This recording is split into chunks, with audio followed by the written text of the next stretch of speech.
Welcome, everybody. I am super excited to be again here with Gerald. We are going to chat about a big topic today that everybody has a concern about, which is, will your money last as long as you do? Securing your financial future, which I think is a huge, huge concern for, it says more than 50% of Canadians are concerned about this. And I know that, while in real estate, I'm experiencing this with clients, and they literally can't make a move because their money is not going to be able to support a move, which is really scary stuff. So Gerald, I can't wait to kind of dive into this stuff. This is really a hot topic. And I think for people, especially our age and younger, and even people that, haven't been planning for retirement or that kind of thing, like this is still going to be very good information for them to take and use as education to make a decision for their future. 100%. And it needs to be a normal conversation. And I think sometimes because it's, I don't know if daunting is the right word, but intimidating, that a lot of people tend to push it off. And the sooner that someone can start thinking and talking about this, the better, because it's so important. We see it every single day, how crucial it is. And yeah, when you do take the steps and action to implement things, to plan for your future, it's just kind of one less thing to take care of. So yeah, I'm excited to talk about this too.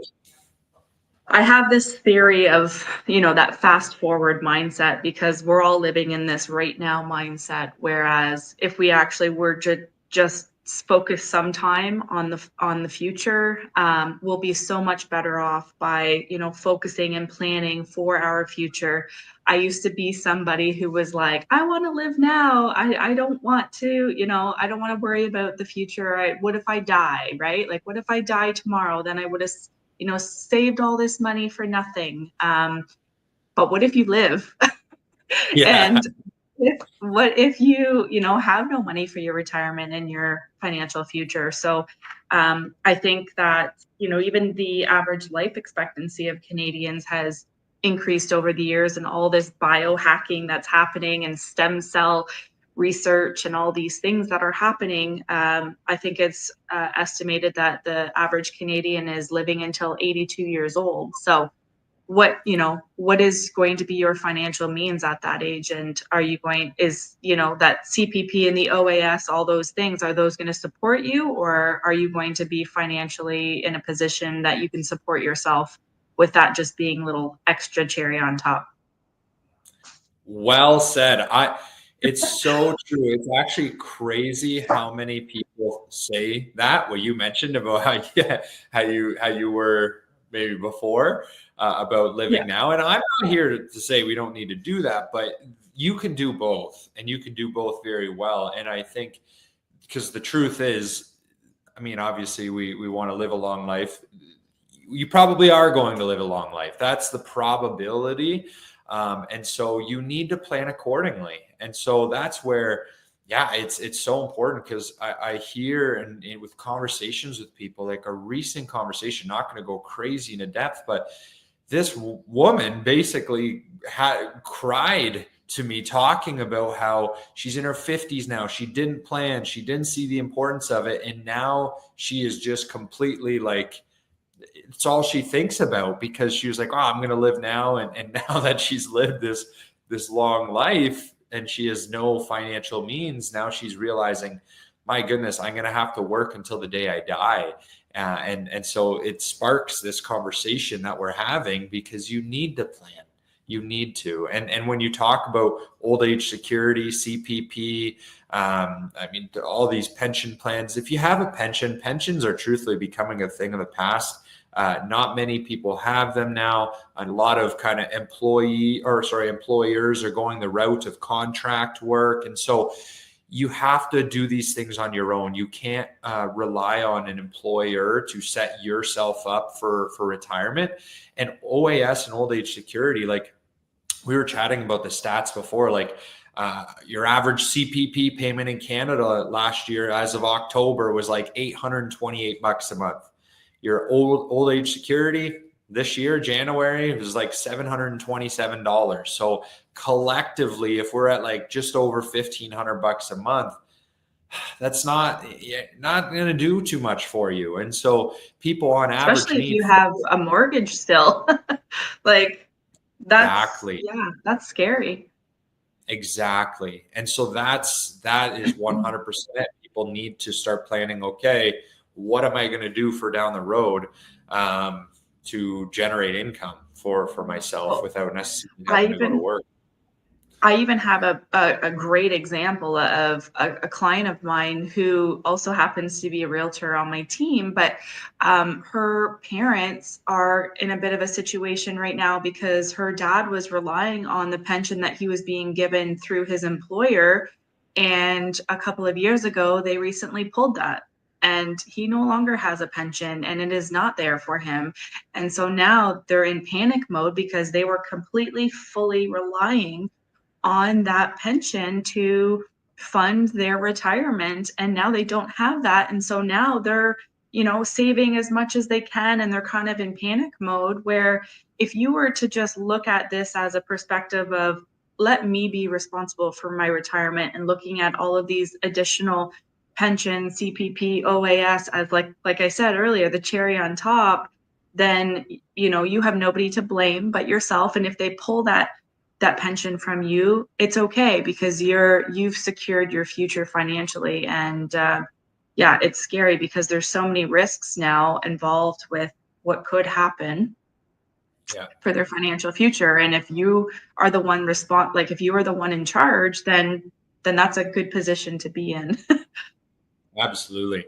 And I think when you talk about those risks and everything, because again, with pensions kind of becoming less and less, and people have to learn about investing. And I think naturally then the conversation that people have, well, Gerald, naturally cost of living right now is tough and it's expensive to live and da, da, da, da. And I completely agree. I mean, it's crazy times, but that's why the earlier you start thinking of this in your 20s, in your 30s, you don't have to put away thousands of dollars on a monthly or annual basis to be able to accumulate a lot of money down the road. Like if you're in your 20s and 30s, it's literally just a few $100s a month for 30, 40 years that will turn into millions if you're invested appropriately. Whereas unfortunately, if we're 50, you don't really have the opportunity to put away $100 or $200 a month and retire at 65 with $1 million, like, because your time, you don't have that on your side. And so that's something too, that again, if you just start earlier, you don't have to necessarily put away as much, but you're going to accumulate that much more because you have compounding interest and time on your side. And I even know you as a parent of Malachi, you posted yesterday about his investment account and his RESPs. And even as parents, I mean, we can help our children fund their future in that sense too. Now, I don't fully, believe that, we should just do it for them. I believe that they need to learn along the way the importance of that and everything else. And leading by example, by doing that for them, they will understand and see how important it is. And I think you were saying by the age of like 75, he was going to have like $24 million or something. Like that's creating generational wealth. And who's not to say that he's going to, you know what I mean? Like he would never probably need that much money at that age, but he's going to obviously be living very, very comfortably and be able to help support his family and everything else. So it's these steps now as parents and adults that are helping our kids, not only just by leading by example, but you are, essentially helping to set them up for their future as well. 100%. And it's appreciate you sharing that, because I think about that. And as soon as Malachi was born, I was like, I'm always talking every single day to parents to do these things. I'm like, I got to apply this myself. Like, and that's where, again, when we hear a big number like $24.5 million, the ticket there is the 75 years. It's not that we put away like $5,000, $10,000 a year or a month. We're just taking a small chunk of his baby bonus and putting away every month. And so that's where, again, that component, but you're right, having those conversations and encouraging it is the ticket, because I know money has been such a taboo subject where, hey, just go to work, come home, go to work tomorrow. And you don't really, again, when one generation doesn't really talk about money, the next generation, that's generally how it is. And so it just kind of continues on. So that's where, yeah, I just wanted to change that for my bloodline kind of thing. But yeah, it's just education, right? And I think too, like I think a lot of people like who are in their, say, mid 40s, maybe nearing their 50s, and they're like, well, it's too late now. But it's not too late. Like, it's never too late to start making these choices to help better your future. Sometimes you need to have maybe a little bit more of a growth, open-mindedness to growth, and be a little bit more on the, I don't know, not aggressive, because that's not really the right word, but just more on the growth aspect of things, and try and speed things up a little bit, and know that your financial person knows what they're talking about, and what, investments they're putting you in that historically have been, performing well, so that you're set up to be at a gain when you're ready to look at those numbers and say, okay, at least I did it like for 5 or 10 years, right? Like, that can make a big difference too, right? Absolutely. There's so many things that people can do. And I actually wrote some of these stats, because I think yeah, you said it, starting early, but being a growth oriented investor. And I think naturally when we think growth, we think risk. And I'll never forget when I was 18 years old, I walked into CIBC, not throwing them under the bus, but walked into CIBC, and I was like, I want to start saving money. And the lady that I was sitting down with was like, Gerald, what's your risk tolerance? How much money are you willing to lose? And of course, the answer that I was going to give that question was none, because there was no education on how investing and everything works. So naturally, I was put into cash at 18 years old. It's the worst thing that this individual could have done. My risk for actually not keeping up with inflation was higher than my quote unquote risk of what the stock market will do. And I think when people think of stocks and growth and portfolios and mutual funds and ETFs and all these things, they naturally always go to I heard of somebody who put in $100 and the next day it's at 100,000, or someone lost all of their money in 2008. Truthfully, whenever people tell me that stuff, I'm like, so they lost all their money in 2008. How are they doing now? Because if they stayed invested, they would have 5, 6, 7 times the amount of money that they had in 2008. And so it's truthfully just getting an education on how markets work. It's truthfully just having a basic understanding of how markets go up and markets go down, and not letting our emotions get involved. Because it's just like the real estate market. Markets fluctuate. It's normal. You don't need to panic and sell your investments and things like that. But on the other side of it, when you talked about things that we can control, and this is not even a bank advisor's fault, but the truth is 72% of Canadians go to the bank for their financial advice. And that was a recent CRO, which is the investment regulators. They released this survey a few years ago. And last year, HOOP, which is the Healthcare Pension Plan Administrator, they released a stat that Canadians ages 55 to 64, 73% of Canadians have less than 100 grand saved. So from that stat from CRO, 72% of Canadians go to the bank for financial advice, and 73% of Canadians ages 55 to 64 have less than 100 grand saved.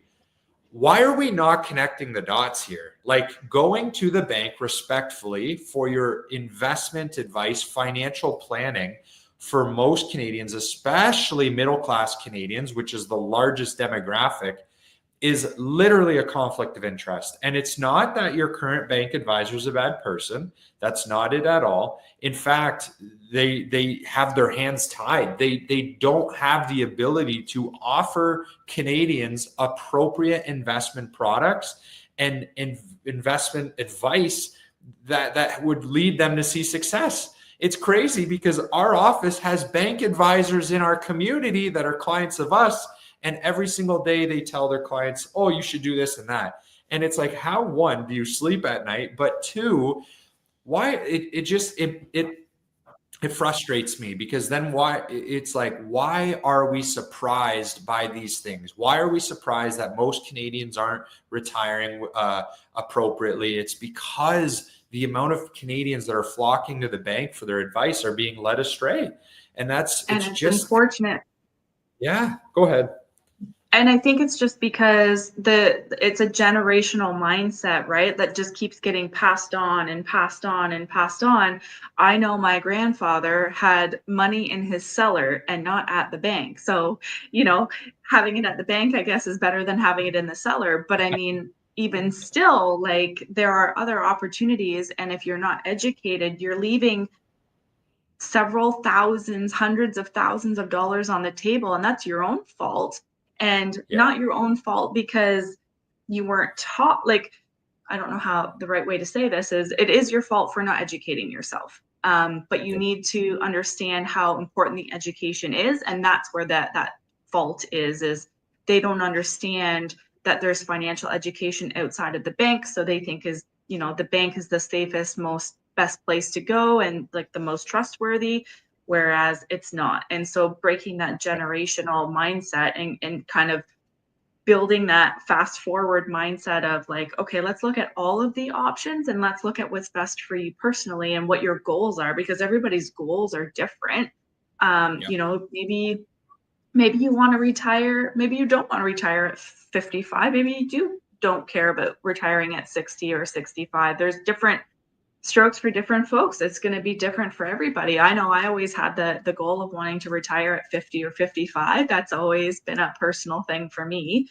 But what am I doing right now to support that goal? Because if you're not doing anything to support that goal, 10, 15, 20 years comes up pretty quickly, and then boom, you're 50 and you're just like, holy cow, I have nothing saved, and I don't know what I need to do. And so if you're just open to the education, like even just listening to stuff like this, you don't need to come to us and work with us necessarily. We would love for you to do that, obviously. But it's the education that is the most important element for you to have, because if you don't have it, you're setting yourself up for a massive failure when it comes to being prepared financially for your future. Yeah. And again, it's just that sense of urgency. So many times we think we have time, and then we don't really understand the significance of applying and then getting this financial education.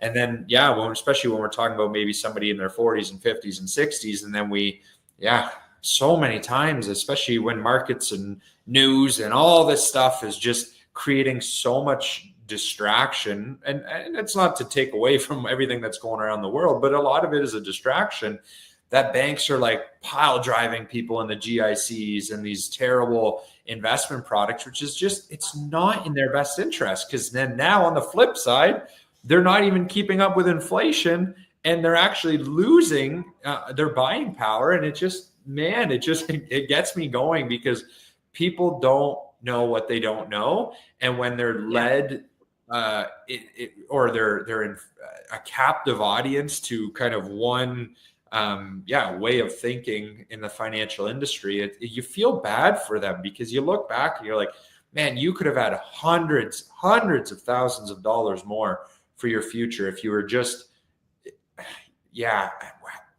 had this information. I'll give you a personal example, and you already know this about my situation and my dad. And my dad was fortunate enough to have a father who was a very wealthy smart businessman. And so, unfortunately he passed away, but there was large sums of money passed down to him. And like, he could have been a multimillionaire had he had the proper education and knowledge to what to do with that, instead of keeping it in a savings or a checkings account, which is like, to me, I'm just like, I'm so glad that we met like when we did, because I had no education with financial nothing. Like, I had no education whatsoever. And I'm thinking, like, you could have been a multimillionaire had you had this information at my age. So now at my age, I'm going, okay, I'm getting as much of this education as I can, because now I feel, well, first of all, I feel like I'm a little bit late to the game, but late is better than never. Yeah. But at least for my kids' sake now, I am Yeah. confident knowing that my kids' financial futures are going to be very bright based on this education, for sure. Yeah. Totally. 100%. And that's where, like, I wrote down some numbers because it's like, again, I want to share factual numbers with people, but it's like, it doesn't, especially when like referring to your kids and time and that kind of an idea. Like, if people just start like $200, $250 a month for 40 years, I mean, obviously we don't want to wait 40 years, but again, that conversation when we're getting started, when we're younger, 20 or 25 to 60 or 65, you average 9% a year, which the stock market has done for a century. You're going to have over $1 million for retirement. And what that means then is you can draw 4, 5, 6 grand a month from your $1 million, and you're never going to run out of money, because if you're averaging a 6% return now in retirement, well, 6% on $1 million is 60 to 65 grand a year. But if you're pulling out 4 grand a month, $1,000 a week, you're not even touching your interest. And so as a result, your money continues to compound. And that's where I think when we talk about planning and starting to save and kind of the fear of outliving your money, I don't think people get the end picture, like the idea of, okay, when I have all this money, am I just going to take it and plunk it in my bank account and now I have no. In fact, you just want to take what you need, knowing that, hey, if you need to take out 100 grand one day, you have the money there. But the idea is you're going to now be able to replace your paycheck that you were going to work for every day with an investment income that is going to continue to grow. And then when you pass away, you will literally have hundreds of thousands, if not millions of dollars that will be passed on to your children.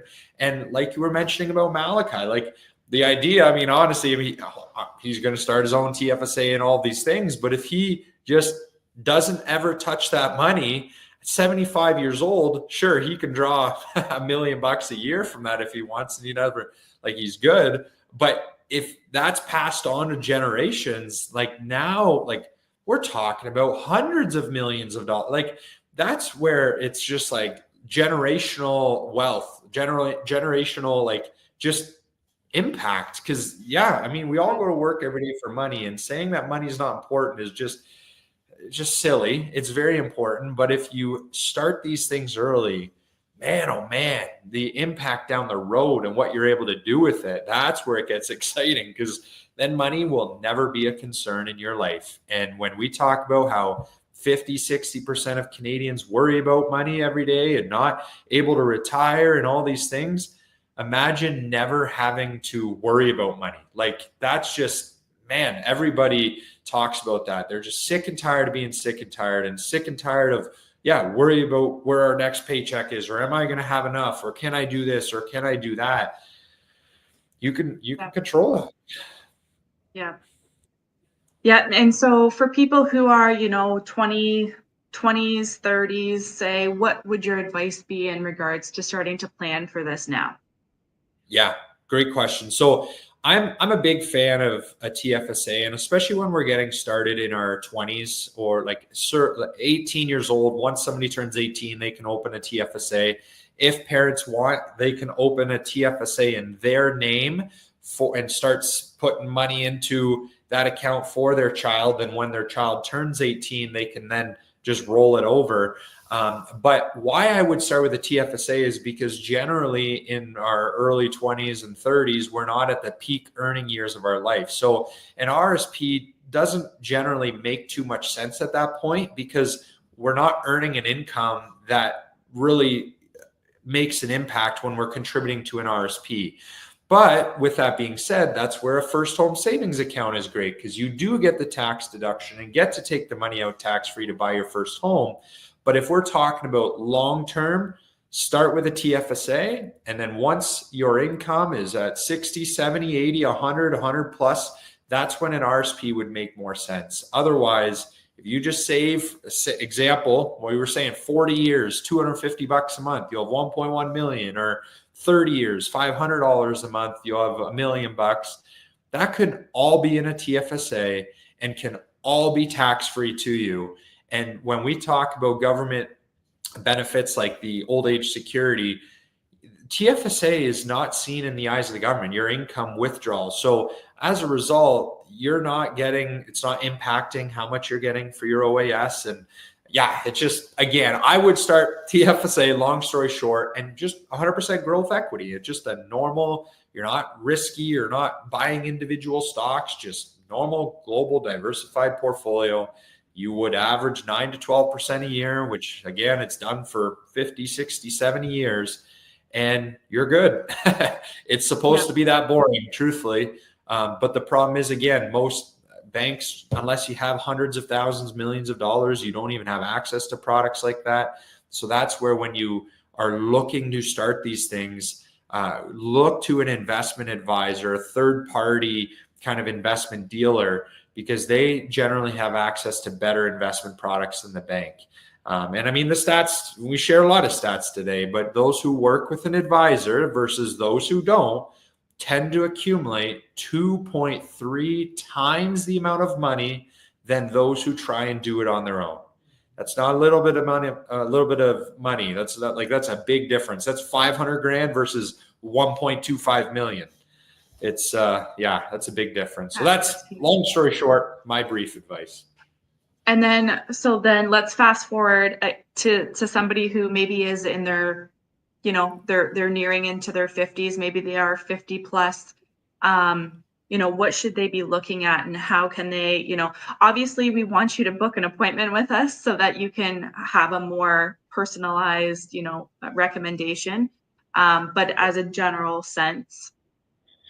Yeah, what I guess, just speaking from experience now, I think individuals in their 50s and 60s, most people have an RSP, because I think TFSAs are relatively new. So like 2008, 2009 kind of idea. So most people have saved their whole life in an RSP. And so I would just be very aware of, is contributing to an RSP every year beneficial for me? And that's where, of course, working with an accountant or finding out the numbers, like that, first figure that out, if you should be continuing to increase your contribution into an RSP, or decrease that and then redirect it to a TFSA. But I find a lot of people generally even have money sitting in a savings or a bank account, or naturally when you're getting older in your 50s and 60s, you have your parents passing away, and so there's inheritance money, and these things are happening all the time. So I just, again, a TFSA is great, because then when you have your RSP, or maybe you're in your 50s and 60s and you are one of those individuals who have a pension, if you've been piling money into an RSP for your whole life and you have a pension, all of your income in retirement is taxable. So it's not that I don't think putting more money into an RSP is beneficial. That's where I think you should be working with an accountant. But a TFSA could just complement that, so you have a tax-free income stream in retirement as well. So but yeah, that's generally it. I mean, you may still be 100% growth investor, but you may dial it back a little bit. But I just would encourage at the same time not to be 100% conservative, because you need to have your money to still grow and compound. So that's, again, just where the education comes in. Yeah. And that's really the whole idea here, is just to educate you and get your juices flowing, because sometimes it takes somebody saying to you, like, what have you done to kind of put yourself in a position for retirement? And some people just don't think that way. They don't think big picture. They don't think long term. It's always short term, right here, right now. But that fast forward mindset is what's going to help build your financial future and allow you to live a life that's more comfortable later on. And maybe you can retire a little bit early. Maybe you can, have a little bit of extra money and be able to help your kids purchase their first home or what have you. It's just the planning that is the most important part. So I really appreciate your knowledge and your wisdom, Gerald. For those of you who are like, okay, now what? You can go to letsfastforward.ca. You can book a call with us, and we would be happy to sit down with you and just kind of review, what your strategy is and how we could potentially help you maximize that and improve it in some way, shape, or form. If there is, room for that, we would love the opportunity to at least sit down with you and share some more knowledge that's more personalized and customized to you. Yep. Amazing, Michelle. Great job. Love Thanks, Gerald. it's so important. And I don't think it's talked about enough. So I appreciate this opportunity, and yeah, we're here to help any way we can. Yeah.